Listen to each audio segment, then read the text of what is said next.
বন্ধুরা,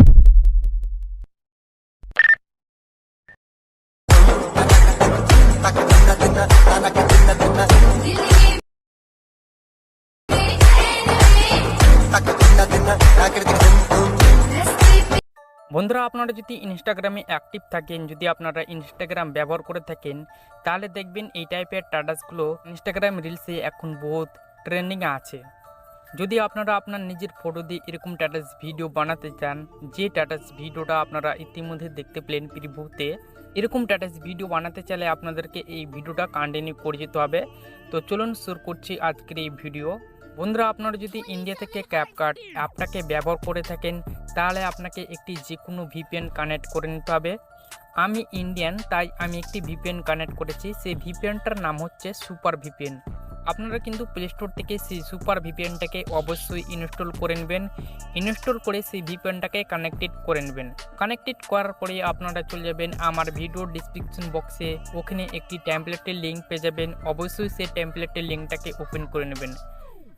যখনই আপনারা আমার ভিডিও ডিসক্রিপশন বক্স থেকে টেমপ্লেটের লিঙ্কটাকে ওপেন করবেন, ঠিক এরকমই ইন্টারফেস দেখতে পাবেন এবং নিচের দিকে দেখতে পাবেন ইউজ টেমপ্লেট ইন ক্যাপকাট, এর উপরে ক্লিক করে দেবেন। আপনাদেরকে আরেকটি নতুন ইন্টারফেসে নিয়ে আসতে হবে। তারপরে নিচের দিকে দেখতে পাবেন ইউজ টেমপ্লেট, এর উপরে ক্লিক করে দেবেন। এখানে আমি ইউজ টেমপ্লেটে ক্লিক করে দিলাম। তারপর আপনারা অ্যালবামসে ক্লিক করে দেবেন। অ্যালবামসে ক্লিক করার পর এখান থেকে অনেকগুলো ফাইল ওপেন হয়ে চলে আসবে। আপনার যে ফাইলে ফটো আছে আপনারা সেই ফাইলটাকে সিলেক্ট করে নেবেন। তো এখান থেকে আমি একটি ফাইলকে সিলেক্ট করে নিচ্ছি। সিলেক্ট করার পর এখানে তিনটি সেকশন দেখতে পাবেন, একটি ভিডিও সেকশন এবং একটি ফটো সেকশন এবং একটি ওয়াল সেকশন। তো আপনারা এখানে ফটো সেকশনে ক্লিক করে দেবেন। এখানে আমি ফটো সেকশনে ক্লিক করে দিলাম। এই ফাইলে যতগুলো ফটো থাকবে আপনার ফাইলে এখানে শো দেখাবে। তো এখান থেকে আপনারা একটি পিক নিয়ে নেবেন। তো এখান থেকে আমি একটি পিক নিয়ে নিচ্ছি। একটি পিক নেওয়ার পর এখান থেকে প্রিভিউতে ক্লিক করে দেব। এখানে কিন্তু লোডিং হবে। লোডিং হওয়ার পর আপনারা এই ঘরে ক্লিক করে দেবেন, এই ছবির ঘরে। তারপর প্রুফে ক্লিক করে দেবেন। তারপর এখান থেকে ছবিটাকে অ্যাডজাস্ট করতে পারবেন। তারপর অ্যাডজাস্ট করার পরে আপনারা এখান থেকে রাইট বাটনে ক্লিক করে দেবেন। এখানে আমি রাইট বাটনে ক্লিক করে দিলাম। তারপর এক্সপোর্ট এর উপরে ক্লিক করে দেবেন। এক্সপোর্টের উপরে ক্লিক করার পর 720তে ক্লিক করে দেবেন। তারপর এখান থেকে 1080তে ক্লিক করে দেবেন। এখানে আপনারা 1080 সিলেক্ট করে নেবেন। নেওয়ার পর এখান থেকে ডান বাটনে ক্লিক করে দেবেন। তারপর এক্সপোর্ট উইদাউট ওয়াটারমার্কে ক্লিক করে দেবেন। এক্সপোর্ট উইদাউট ওয়াটারমার্কে ক্লিক করলে আপনার স্ট্যাটাসটায় ক্যাপকাটের কোনো লোগো থাকবে না। এটা 100% হবে জিরো থেকে 100% যখন পূর্ণ হয়ে যাবে তখন আমি চলে যাব ক্যাপকাটে। আপনারা চলে যাবেন ক্যাপকাটে। এখান থেকে আমি ক্যাপকাট অ্যাপটাকে ওপেন করে নিচ্ছি।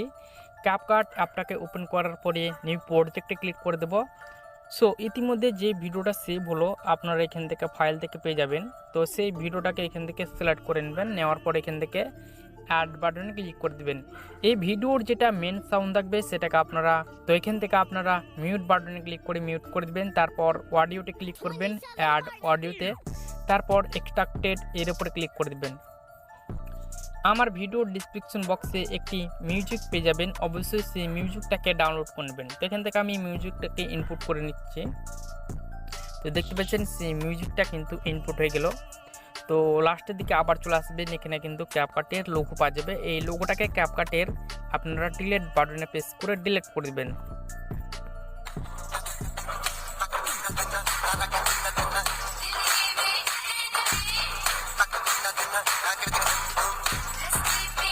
এটাকে সেভ করার জন্য আপনারা কি করবেন, আপনারা কোনাতে দেখতে পাবেন এক্সপোর্ট একটা অ্যারো অপশন আছে, এর উপরে ক্লিক করে দেবেন। দেখবেন আপনার সেই স্ট্যাটাসটা আপনার গ্যালারিতে সেভ হয়ে যাবে।